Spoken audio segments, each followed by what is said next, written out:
guessing game time. Did police shoot someone this time? Did some random person in the street shoot someone else this time? Did someone get then arrested unlawfully and then they're holding them anyway? Who knows? But the particular case here is a 16-year-old kid. His name is Ralph Yarl. Luckily, his name still is, and he still is here with us. Was shot on the porch of a stranger's house for ringing that doorbell. This story is everywhere. I'm sure you've heard about it, but here's the details in case you haven't.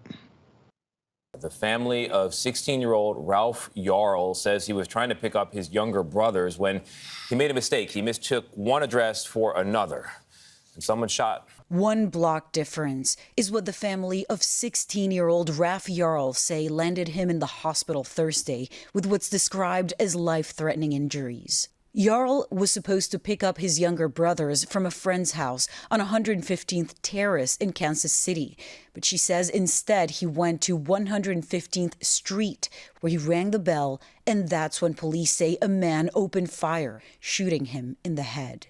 Yarl's aunt said the man then shot him again. The homeowner who allegedly shot the teen was taken into custody on a 24-hour hold and was released. Protesters gathered and demonstrated on Sunday, calling for justice, including Yarl's father. Our message for the prosecutor, we want charges. That's what we want.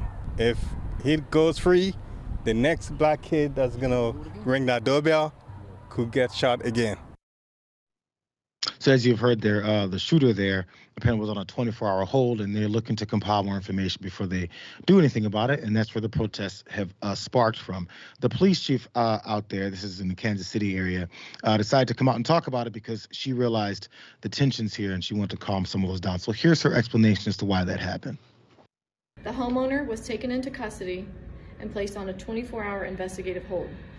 After consulting with the Clay County Prosecutor's Office, the homeowner was released pending further investigation due to the need to obtain a formal statement from the victim, forensic evidence, and compile additional information for a case file to be presented. In this case, the prosecutor requires more information from investigators that would take more than 24 hours to compile. We recognize the frustration this can cause in the entire criminal justice process. The women and men of the Kansas City Police Department are working as expeditiously and as thoroughly as we can to ensure the criminal justice process continues to advance as quickly as all involved and our community deserve. We want the community to know that we are committed to justice in this case and every case, and work every day to seek that justice for all victims of all crimes. I want everyone to know that I'm listening, and I understand the concern that we are receiving from the community. She's listening and is concerned about everything that they're hearing from the community there to maybe do something about this. Now, she pointed out how they need to get more information from the 16-year-old kid who's laid up in the hospital bed fighting for his life. So I guess they'll wait for that.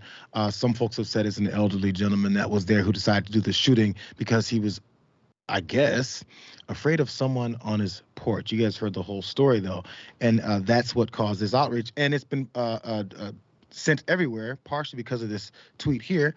One of many, but Halle Berry was on the front lines talking about this, and she tweeted out how his name is Ralph Yarl. She's sick and tired of this feeling. Here's some of the images of him just being the teenager that he is, and then him up in that hospital bed, then recovering from those injuries. And then after he does, which I hope is a full recovery, he then has to deal with the emotional pain around it and maybe the trauma surrounding every other step that he takes throughout his life. But we don't think about that because folks need to have their guns and need to be afraid of people who approach their doors. There's another story that happened of another 20-year-old young woman who was shot and killed in very similar circumstances. I'm going to talk about that in another story later. But now we've got this particular case and how this is all going down. Before you jump in here, Jess, I just want to run one more video from that CBS Mornings show that was talking about it. And I knew this was coming when I read up about Ralph Yarl and who he is and the types of things he's involved in, his extracurricular activities. I knew this was going to have to be the characterization, or at least the preemptive characterization of who he is versus where people are going to paint him. Let's watch it. Let's talk about Ralph Yarl for just a second. He's described as a section leader in the marching band, one of the top bass clarinet players in Missouri. His friends and teachers describe him as kind soul, quiet, friendly, well-mannered, willing to help, no criminal record, his family says, super smart and a musical genius. 16-year-old black kid was shot in the head, and the guy was trying to murder him on his porch. And we have to talk about how he was a band leader, he's into chemical engineering, and he wants to do something productive with his life. He's a good kid with no criminal record is what we're asking about. How many folks are asking whether or not this guy who shot him through his door a couple of times has a criminal record, or if he's off the rails, or if those guns are registered, or if he's had the right kind of training, or what is it he was doing? How many people are talking about that? But the kid in the hospital bed with bandages around his head, we're trying to figure out whether or not he effing deserved it. Yeah, it's typical. The fact that we need to humanize someone who was shot, who was a kid, means that the standard is we're indifferent to violence against Black people. The standard should be that we are upset that a 16-year-old kid was shot by a grown man for knocking on somebody's door. Was your life seriously in danger? And I know we always do this, and it's important that we do, but what if the kid was white? What if the person who shot the kid was a Black man and it was a 16-year-old girl? Do you think this would go differently? Do you think that the man would have been released after a 24-hour hold? Because I sure as hell don't think so, based on everything we've seen of the criminal justice system in the United States, especially in Kansas City, in Missouri. So when we think about this case, we can't just look at it as these are the facts of what happened. We really have to put it in the context of what if the roles were a little bit differently? What if the peoples who were involved, races, were different? And I think it's absurd that you see such a small crowd of people outside of that house.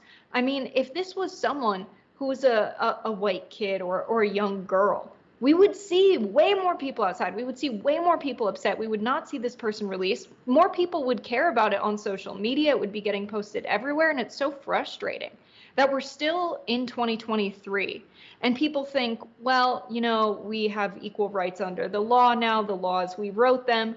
They're not being enforced. We don't have equal justice in the United States. This idea that you're not racist if you support equal rights, but you're still indifferent towards the suffering of Black people in the United States, like, you're still racist in that case. And that needs to be interrogated, I think. And we're not having that conversation enough.